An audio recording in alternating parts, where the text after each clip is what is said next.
Bonjour. Alors, vous voulez mettre un objet en 3D dans une vidéo comme ça, et qu'en plus, quand vous passez le bras, là vous faites oignon, fiche, trodiante, ça ne marche point, et là vous faites touloum. Comment qu'on fait? Ça marche évidemment aussi pour les vidéos en mouvement comme celle-là. Je vais vous montrer comment faire ça facilement. Alors, pour commencer, tu ouvres After Effects, tu mets ta vidéo dans After Effects, tu la glisses, fais une nouvelle compo. Après, tu vas dans Effets, Perspective, et là, tu fais une petite caméra tracker. Tu te fais un petit café le temps que ça calcule. Ensuite, tu te dis, est-ce que il a bien travaillé, est-ce que c'est pas trop de la merde? Tu regardes s'il n'y a pas de petite erreur dans le petit menu avancé. Après, tu te prends un endroit qui te semble parfait, comme cette petite zone juste ici. Tu fais clic droit au milieu. Tu fais clic droit au milieu et tu fais Create Nul plus caméra. Alors bam, ça te crée une petite caméra en 3D, c'est la folie. Ensuite, t'as plein de petits points qui apparaissent partout, c'est la magie. Tu fais clic droit dessus et tu crées des petits nuls un peu partout pour pouvoir après, dans le futur, dans Maya, pouvoir placer des petits objets 3D à différents endroits dans toute la profondeur de la scène. Une fois que t'as tout ça, t'as tous tes petits points, t'as ta petite cam, tout est nickel, tu fais une petite sélection de tous tes petits nuls objects dans ta hiérarchie, tu appuies sur P et sur Shift plus S, ça va te prendre les positions et le scale de chaque objet. Ensuite, tu te mets bien au tout début de la timeline et tu mets une clé d'animation sur le scale et la position. Après, tu vas aller à toute fin et tu remets une clé de scale et de position. Après, c'est pas tout. Il faut aussi animer certains petits détails de la caméra. Donc, tu ouvres les options de la caméra et tu vois le petit zoom et focus. Focus distance. Je regardais mon texte. Et tu fais la même chose, mais au tout début, tu mets des clés sur le zoom et sur le focus. Tu vas à la fin, petite clé. Ensuite, sélectionne tout. Pourquoi j'ai des accents à la con quand je fais des vidéos, je ne sais pas. Sélectionne tout. Pour tout sélectionner, tu fais CTRL A et tu fais U pour tout hider, comme ça tu es tout beau. Tu sélectionnes du coup ta caméra et les points nuls. Pas besoin de la vidéo parce que normalement tu l'as déjà. Ensuite, tu vas dans File, Script. Tu prends le petit script que je t'ai mis dans la description, tu le fous dans After Effects. Donc du coup, il apparaîtra ici. Si tu le vois pas, tu redémarres After Effects. Voilà, tout ça. Tu sauvegardes, tu connais. Tu cliques sur le script, t'exportes tout Maya. Hop, ça te crée un petit fichier Maya. Tu le prends, tu le ranges dans tes dossiers. Tu l'ouvres et là, paf, ta caméra, tes petits nuls qui deviennent des locators. La magie, tu prends tous tes locators, tu les sélectionnes, tu fais CTRL-G pour créer un groupe. Le petit groupe, tu l'appelles GRP-2 zinzin, le petit groupe de zinzin. Tu sélectionnes ce groupe et tu sélectionnes la caméra et CTRL-G à nouveau, tu recrées un nouveau groupe que tu appelles GRP. Est-ce que c'est bon pour moi? Je sais pas pourquoi tu fais ça. Tu fais un petit groupe et tu mets tout dedans, tu l'appelles SEM, tout ça. Tu vas appuyer sur la petite case à gauche là, pour avoir tes doubles caméras. Tu vas chercher dans Perspective la caméra de la scène. Ensuite, tu vas dans File, du Viewport. Tu vas dans File, Import vidéo et tu importes ta vidéo.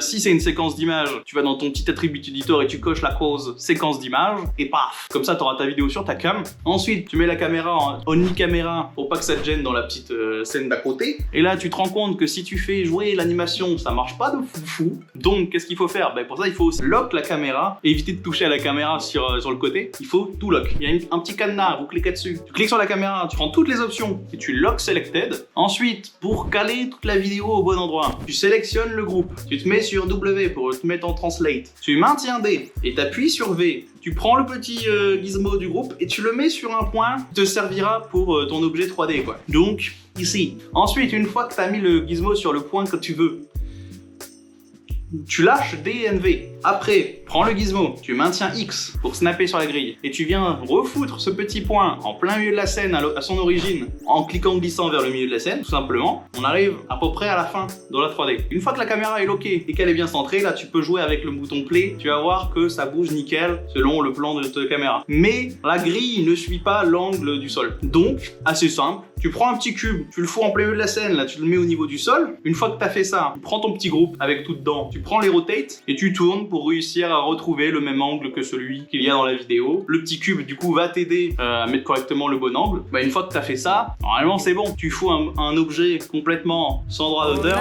tu mets un petit plane pour avoir les ombres du modèle, tu mets un bon éclairage et tada, c'est fini pour ce qui est de la 3D et c'est nickel. Ensuite, une fois que tu as tout ça, tu te dis, ça se passe-t-il si je passe mon élément devant, l'objet passe devant. Chiant, on va faire un peu de roto sur After Effects. Ainsi soit-il. Vous réouvrez After Effects avec le clip. Vous faites une petite roto du mouvement que j'ai fait juste avant. Pour faire une roto, il faut que tu cliques tout simplement sur l'outil roto pinceau qui est tout en haut. Tu double-cliques sur ta compo. Et là, magie, ça crée un calque. Et là, tu sors tes plus grands talents d'artiste et tu dessines les petits contours aisément. Hop, t'arrêtes, ça fait son petit truc. Après, tu peux aussi appuyer sur Alt, puis redessiner les bords qu'il a pris en trop pour peaufiner tout ça. Une fois que tu l'as bien découpaillé, c'est pratiquement good. Il faut juste faire et ne pas oublier le bouton gelé. Ça va tout calculer. Hop, voilà, faut pas l'oublier le petit bouton gelé. Appuie sur le bouton gelé et paf, la magie opère. Là, tu laisses, tu prends ton petit café, hop, c'est magnifique. Une fois que t'as fait ça, tu retournes sur ta compo. Et là, paf, c'est la magie. Complètement détouré, tu peux regarder, hop, magnifique. T'exportes ça, hop, t'assembles tout ça dans le logiciel que tu veux. Et tadam!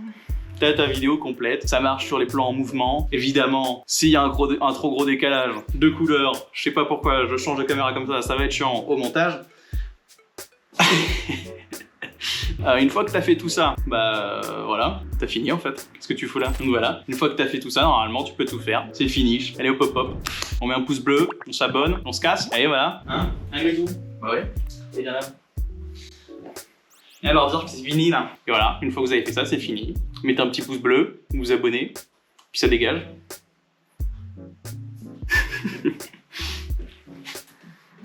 Allez, ciao. Je sais pas parler. Pourquoi j'ai pas dit un gros allez, ciao? Tu vois, comme ça, normal. Je fais des ciao.